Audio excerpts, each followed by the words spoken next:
HD Smartcast. You are listening to an HD Smartcast original.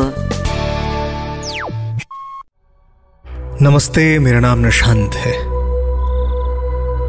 आप नर हैं, नारी हैं या अन्य, मुझे इस बात से कोई फर्क नहीं पड़ता। मेरे लिए आप एक सब्जेक्ट हैं जो इस कहानी के किरदारों में खुद को ढूंढने की कोशिश कर रहा है। भूत, प्रेत, आत्मा, इन जैसी चीजों पर मेरा कोई यकीन नहीं है, पर कुछ किस्से मेरी जिंदगी में ऐसे हुए हैं जिनके बाद मेरा भी एक सवाल है, क्या वो सच था? मुझे धुंधला धुंधला सा याद है, मैं शायद 11-12 साल का रहा हूंगा। हम किराए के मकान में रहते थे। मेरे घर के ठीक सामने एक घर सालों से खाली पड़ा था। चूंकि मैं बाहर वाले कमरे में सोता था तो कई बार ऐसा मन होता था कि आप अपनी खिड़की खोलें और बाहर का नजारा आपको खूबसूरत नजर आए, लेकिन मेरे सामने जो नजारा था वो मुझे कभी खूबसूरत नहीं लगा। एक बहुत पुराना घर जहां पेड़ पौधे निकल आए हैं, बारिश ने वक्त के साथ साथ धो के इस घर को बहुत पुराना कर दिया है। उसके ठीक पीछे एक मैदान हुआ करता था जहां बच्चे खेलते थे, हम भी खेलते थे। कभी ऐसा नहीं हुआ कि उस घर से कुछ आवाज आ रही हो या उस घर को लेकर कुछ कहानियां हो, पर हाँ, जब भी खेलते खेलते बॉल कभी अंदर चली जाती थी तो वहां तक पहुंचने के बाद ऐसा लगता था जैसे हिम्मत नहीं हो रही है, नहीं जा सकते अंदर, मना है, जबकि किसी ने मना किया भी नहीं था। खैर, मेरे लिए इंपॉर्टेंट ये था कि मेरे घर के सामने का माहौल खूबसूरत हो जाए, खिड़की खोलूं तो कुछ अच्छी चीजें नजर आए। एक रात सर्दी की थी, मैंने ऐसे ही खिड़की खोली। आप समझिए, इतनी ठंडी हवा आ रही है अंदर, उसके बावजूद मैंने वो खिड़की खोली, इसलिए क्योंकि हमेशा वो खिड़की बंद ही रहती थी, कभी खोलने का मन नहीं होता था। पर उस रोज एक मन सा किया कि खिड़की खोलता हूं, और खिड़की खोलने के कुछ ही देर बाद एक बड़ा सा ट्रक वहां आकर रुकता है। उससे सीढ़ियां निकल रही हैं, पेंट ब्रशेस हैं, कारीगर हैं, बड़े बड़े ड्राम में पेंट आए हुए हैं।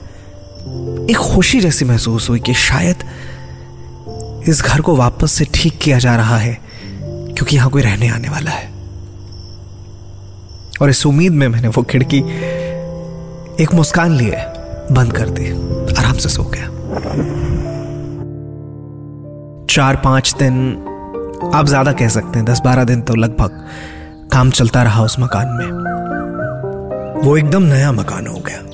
अब किसी के आने से पहले ही मेरे लिए मेरी खिड़की के सामने का नजारा खूबसूरत हो गया था। कुछ दिन बीते और फिर एक दिन वहां एक परिवार रहने के लिए आया, हस्बैंड, वाइफ और 3 बच्चियां। सबसे छोटी वाली का नाम पीहू था। बाकी दोनों का नाम इसलिए कभी याद नहीं आया क्योंकि आसपास मोहल्ले की जितनी औरतें हैं, वो छोटे शहरों में आज भी ऐसा है कि या तो आपको आपके बच्चे के नाम से बुलाती हैं या फिर आप जिस शहर से आती हैं, जैसे दिल्ली से हैं तो दिल्ली वाली, रांची से हैं तो रांची वाली, तो लोग उन्हें पीहू की मम्मी बुलाते थे, और इसीलिए मुझे वो नाम हमेशा याद था। बहुत हंसता खेलता परिवार था, बहुत खुशी थी उस परिवार में। छोटे वाली बिटिया सबकी लाडली थी तो बहुत प्यार मिलता था। धीरे धीरे आप समझें कि मेरे आंखों के सामने जो खिड़की के बाहर का नजारा मुझे चाहिए था वैसा मिल गया था। ऊपर वाले को थैंक यू भी किया कि चीजें वैसी हो गई जैसी मैं चाह रहा था। हालांकि रोज जब ये खिड़की खुलती थी तो धीरे धीरे उस परिवार की कुछ परतें मेरे सामने खुलने लग गई। उस घर से दाखिल होती हुई आवाज मेरी खिड़की से मेरे अंदर तक आती थी। ऐसा मालूम होता था कि जैसे आधी रात में कोई खामखा इतना तेज म्यूजिक क्यों चलाता है, क्या वजह है इसकी। बाद में पता चला कि वो पति अपनी पत्नी पर हाथ उठाता था, उसे भला बुरा कहता था, और मोहल्ले वाले ना सुने इसलिए वो म्यूजिक तेज कर देता था। बहुत दिनों के बाद ये बात समझ में आई कि लड़ाई की असली वजह थी एक बेटा। 3 बेटियां थी, उस आदमी को बेटे की ख्वाहिश थी। खैर वक्त के साथ ये चीजें ऐसे ही चलती रहीं। किसी और के घर में दखल अंदाजी का हक ना तो मेरे परिवार का था ना मेरा था। हम खामोशी से सब देखते रहे।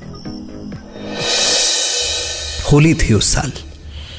मुझे आज भी याद है कि हम बच्चों की टोली ने, मैंने आपको बताया ना कि उस घर के ठीक पीछे एक मैदान था, वहां हमने सबसे बड़ी होलिका बनी की ऐसा तय किया था। आसपास के मोहल्ले के बच्चों के साथ कंपटीशन होता था। तो होलिका से ठीक पहले हम अलग अलग जगहों से टायर, लकड़ियां वगैरह वगैरह सब कुछ इंतजाम करके लाए थे। बच्चों में बहुत खुशी थी और यकीनन हमने होलिका बाकी मोहल्ले के जितने बच्चे थे उन सबसे बहुत ऊंची बनाई थी। हमारे यहाँ एक रिवाज है कि जब आप होलिका दहन के लिए जाते हैं तो उस रात घर में जो कुछ भी बनता है, आमतौर पर कढ़ी पकौड़े बनता है, तो कढ़ी के जो पकौड़े होते हैं या बाकी और जो पकौड़े बने वो सब मम्मी आपको एक कागज़ में लपेट कर देती हैं और कहती हैं कि होलिका जब जल रही होगी तो उसमें ये डाल देना। ये नियम है। और इसके साथ साथ बच्चों को एक हिदायत दी जाती है कि होलिका से थोड़ा दूर रहना है। तो वो तमाम चीज़ें हुई और हम बच्चे बहुत खुश थे। होली से एक दिन पहले रंग वंग खेलना शुरू हो गया।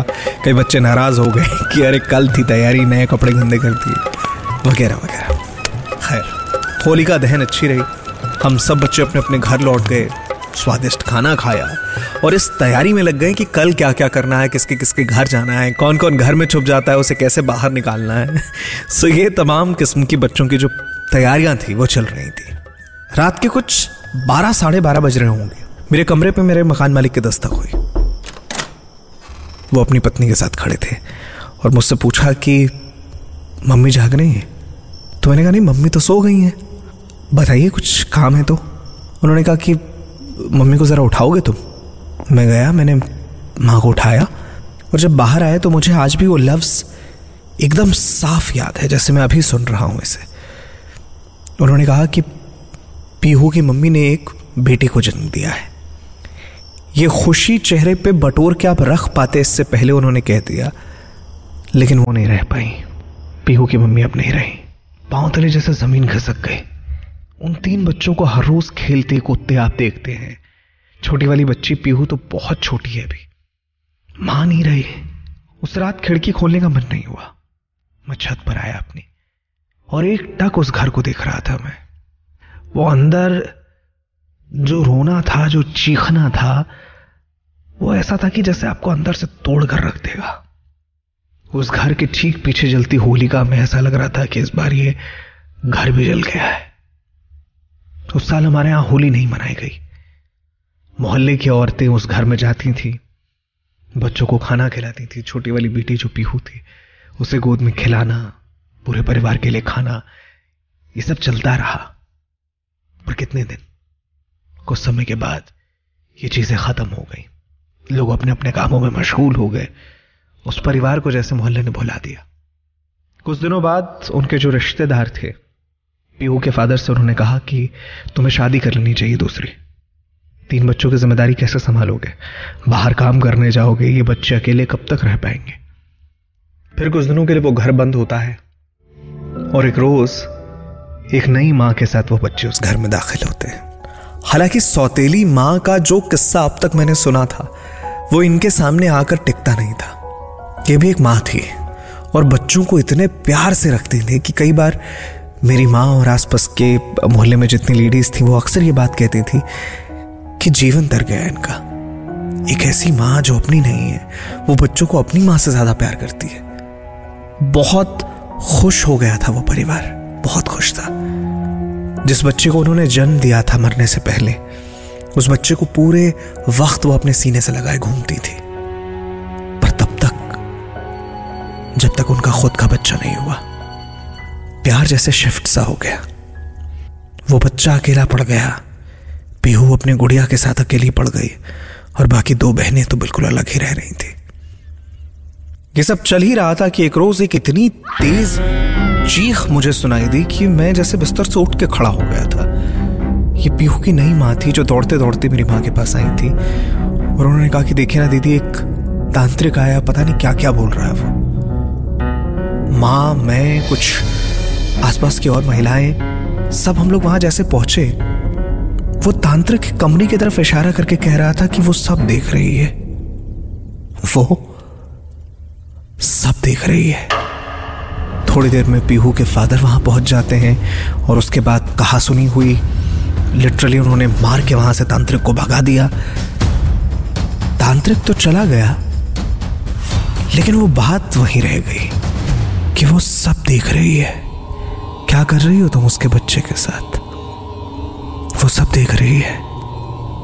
धीरे धीरे उस घर में कुछ अजीब सी चीजें होने लग गई। चीखें सुनाई देती थी रात रात को, और सवेरा जब कोई उनसे पूछे कि अरे कल क्या हुआ था, तो वो इतना कह के टाल देते थे कि बच्चे को बुरा सपना आ गया था। और खिड़की खोलते ही मुझे एक सबसे अनोखी बात नजर आती थी कि उस घर के छज्जे पर एक काली बिल्ली जो मुझसे देखी नहीं जाती थी, बहुत चमक थी उसकी आंखों में, उसने अचानक से उस घर में घर कर लिया था। रोज कुछ ना कुछ ऐसा हो जैसे वो परिवार डर रहा था, बहुत डर रहा था। और फिर एक दिन वो तांत्रिक उस घर में आया। उसने कहा कि वो यहीं है, वो कहीं नहीं गई। तांत्रिक दरअसल उस छोटे से बच्चे को, जिसको जन्म देते वक्त उसकी मां चली गई थी, उसे अपनी गोद में उठाकर एक कमरे में दाखिल होता है, और बच्चा उस कमरे में एक दीवार की तरफ देखकर मुस्कुराने लगता है, हंसने लगता है। बाकी सब लोग वहां घबराए हुए थे कि क्या हो रहा है ये। और तांत्रिक कह रहा था इसके बच्चे के साथ अगर ऐसा सलूक करोगी तो मां कहीं भी होगी, चल के वापस घर आ ही जाएगी। अचानक से वो औरत सबके सामने कल्प्रिट बन गई थी। उसका पति भी उसे अजीब नजरों से देख रहा था। वो रो रो कर कह रही थी कि बाबू को तो मैं अपने बच्चे की तरह मानती हूँ, मैंने कुछ नहीं किया है। और तांत्रिक ने कहा एक पूजा करानी होगी। मैं सच बता रहा हूं आपको कि मेरे रोंगटे खड़े हो जाते हैं आज भी ये बात बताते वक्त। उसने हवन के बगल में एक बकरी बांध रखी थी, और हर आहुति के साथ बकरी जैसे चिल्लाती थी। मैंने आज तक कभी किसी बकरी को ऐसे चिल्लाते हुए कभी नहीं सुना। तांत्रिक ने हवन किया और कहा ये बहुत शक्तिशाली है, नहीं जाएगी यहां से, कुछ भी कर लो, उसके बच्चे का बस ख्याल रखना, वो कुछ नहीं करेगी। तांत्रिक तो चला गया, पर उस रात शीशे का एक पूरा दरवाजा टूटकर उस औरत के ऊपर गिर गया। 32 टांके लगे थे उसे, और फिर हर दूसरे तीसरे दिन इस घर में कुछ न कुछ बढ़ता चला गया। पर आश्चर्य की बात थी कि उन 4 बच्चों के साथ जिसे उसने जन्म दिया था उन्हें कुछ नहीं हो रहा था, ना तो इस नए नवजात बच्चे के साथ। ये तमाम चीजें सिर्फ 2 लोगों के साथ हो रही थी, एक तो उसके पति और एक इस सौतेली मां के साथ। खिड़की अब खुली तो रहती थी, पर वो जो नजारा मुझे चाहिए था वो वहां मिलता नहीं था। और फिर एक रात, ऐसे ही सर्दी की रात थी, एक बड़े से ट्रक की आवाज वापस सुनाई देती है। उसमें सारा सामान लादा जा रहा था। एक एक करके सारी चीजें ट्रक पे चढ़ा दी गई। उस रोज पीहू का परिवार वो घर छोड़कर चला गया। वो घर फिर बंद हो गया, और इस बार छुट्टियों में मैं जब अपने घर गया था तो उस पुराने मोहल्ले में गया था। आसपास सब बदल गया है, पर वो घर आज भी वैसे ही है, पहले से और ज्यादा बदतर, पहले से और ज्यादा काला और ज्यादा डरावना नजर आ रहा था। बस इतनी सीधी कहानी है। मगर आपके साथ भी ऐसा कुछ हुआ है, आपने भी कुछ महसूस किया है, तो आप मुझे बता सकते हैं। और ये कहानी कैसे लगी ये जरूर बताइएगा। मेरे इंस्टाग्राम आईडी है nishant.rj।